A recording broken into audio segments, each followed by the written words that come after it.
I'm pleased to be joined by Philadelphia Stars wide receiver Corey Coleman. Corey, how you doing? I'm doing pretty good. Yo, man, I tell folks about the United States Football League, if I throw a rock, I hit a national champion. If I throw another rock, I hit an All-American. If I throw another rock, I hit a first-round draft pick. You, sir, are a former first-round draft pick. You went to the Cleveland Browns in 2016, but I got to know, did you think it was going that way? Well, like I said, I knew I was going first round, but I thought I was going to Houston at number 20. I talked to the coaches the whole week, leading up to the draft. They came to Baylor. I met with the whole organization and stuff. So I thought I was going to Houston. The Browns moved back and drafted me at 15. So I got to know you while I was living in Norman, Oklahoma, covering recruiting, right? So you in the Dallas-Fort Worth area, and I'm a track dude. And anybody tells me that somebody's dropping 11, sub 11, I pay attention. And then I looked it up, 1083 in 100, 21.76 in the 200, and 432 at a Spark Combine in Oregon. I got to know, dog, once you get to Baylor, how does Coach Hart not make you run on the track team, not make you run that 400? So the thing was, I grew up running track and stuff. I went, my fastest time, which is not doctor, I went 10, 4 in 100, 21 in the 2, and I went, 4.28 and also 4.32. So I get to Baylor, and initially I was supposed to run track, so I met with my head coach, Coach Art at the time. He said, hey, Coco, he was like, you can maybe make, $1 million, running track, or you can make millions of dollars playing football. I said, you know what? I'm going to focus on football. Hey, man, I get it. I understand, but I'm always amazed at just how many ball players like yourself just have absolute speed. And it's overwhelming sometimes because I can't teach that. Nobody can teach how fast you are. And that's one reason I think you're back there returning punts for the Philadelphia Stars. But you also got a really cool resume that finished in high school where you played on the U19 team for Team USA versus the world in the International Bowl. And I just want to know, what was the experience like?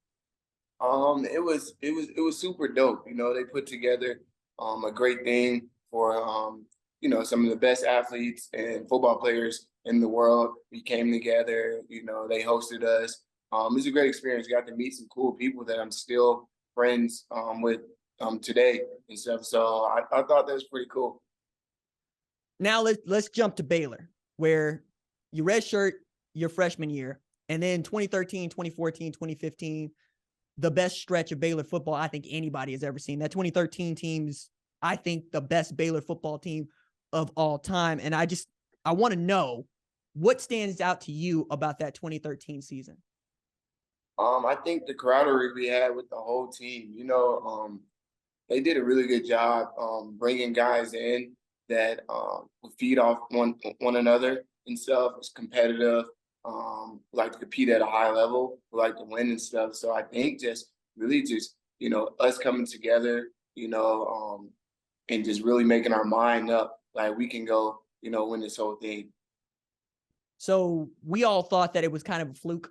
2013, you win 11 games, it's Baylor, RG3 and the rest, but it's Baylor. We don't expect nothing. Then y'all come back in 2014, you throw 11 up in the win column again, but that was a breakout year for you.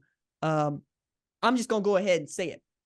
I'm at McLean Stadium for Oklahoma at Baylor. It's the first year McLean Stadium is a thing in Waco. And Oklahoma, I think, had 3 losses, but still number 12. And I want to say Baylor's undefeated at number 15. Like, okay, cool. Oklahoma going to do what Oklahoma does. And this dude named Corey Coleman, who go by Coco, decided to give us the what for, give us the business. I mean, I was ready to start up the hearse at halftime because we was dead. 48-14 in that ass whooping. And you go for 15 catches for 224 yards with a TD. I just want to know, was it something that Xavien Howard had done to you in practice? Was it something that an Oklahoma fan had said to you on Twitter? Did you have to go and hand me my head like that? When you're in the Big 12, they talk about, rightfully so, they talk about, Texas and Oklahoma, and I feel like we was just hitting our stride at Baylor, really, getting on the map and stuff. So, these games, big time games against OU, it's much stuff they've done, so much respect for that, school, we try to come in and make a statement and say, hey, y'all, we're here in the Big 12. We're here. We're competing at a high level, Big 12 championship. I mean, we're Big 12 champions and, really just trying to go win it again. I mentioned Xavien Howard was playing cornerback on that team, and I believe also was drafted in 2016. What do you remember about him in practice? Because that is a guy that has shown up to the NFL to become one of the better cornerbacks in the league, but I don't feel like anybody, even in the Big 12, was paying attention to what he was doing at Baylor. That's my guy. That's one of my best friends. So shout out to my guy. We talk every week. Close friend of mine, roommates in college and stuff. So we used to go at it, man. You should see some of the college film of us competing and stuff. We really made each other better. Just bring the best out of one another. Iron sharp iron. So we always knew X had it. He has the length. He's super strong. He's fast too, and he got great ball skills. You put that together in the DB, you're going to be successful. I certainly could see iron sharpening iron, because 2015, you had the best season that you had at Baylor, 74 catches, 1,363 yards, 20 total TDs, and of course, Biletnikoff Award. I believe in one game you had 4 touchdown catches in a single game, and I think that's still the school record. What was different about 2015 to you as opposed to 2014 or even 2013? Really, I was, I was comfortable, in the offense scheme, just understanding what we're doing as a football team, on the offense, and just really sitting in film, making everything that makes sense. And once I figured that out about like the athletic ability and stuff like that, I had my whole life and stuff. And once I tapped in and really figured out like, okay, this is cover 2, this is what works against cover 2. Once I figured that out, it really jumped through the roof. And just, being with, at the time, with Seth Russell half the season, he's my quarterback, being with him since high school, working out with him, the chemistry. When I came into Baylor, I was 17 years old. When I left Baylor, I was 20, 21. I was a baby still. So really just figuring everything out. Now that you are in the USFL, you're also coming into year 2 of this league, returning. I wonder, is there any carryover? Because one of the things that is critical, that people are critical about with the Baylor offense, is that it doesn't translate to the pro game, right? And I look at Corey Coleman and I say, hey man, how much more do you need from a dude that's going to outrun every DB that you got in front of him?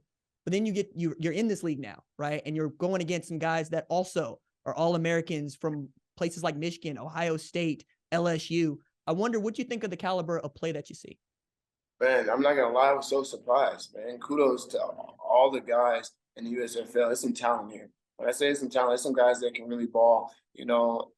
Each team.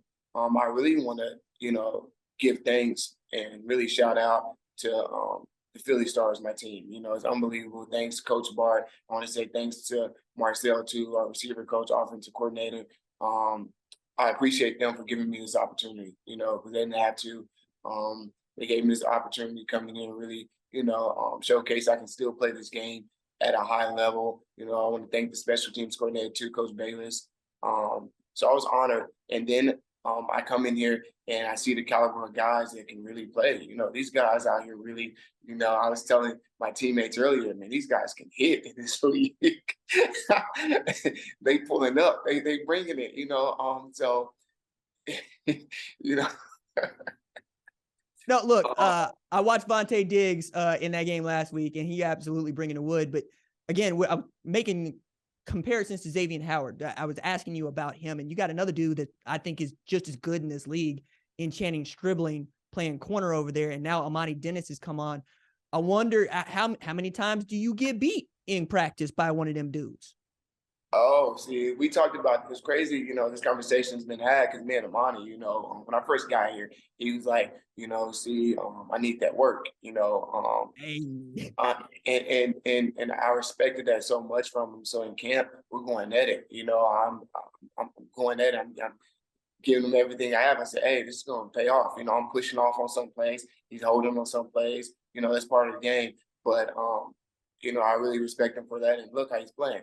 I tell him every day, I walk by him and say, hey, man, you're welcome.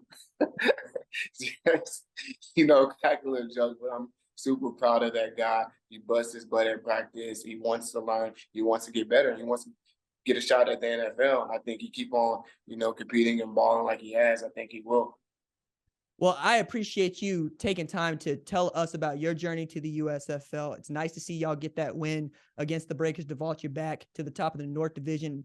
This team had played in the championship last year, and it feels like y'all are finding your mojo just in time to make a run once again. Corey Coleman, thank you so much for taking time to join us here on the #1 college football show. Thank you so much. I appreciate you, Arjun.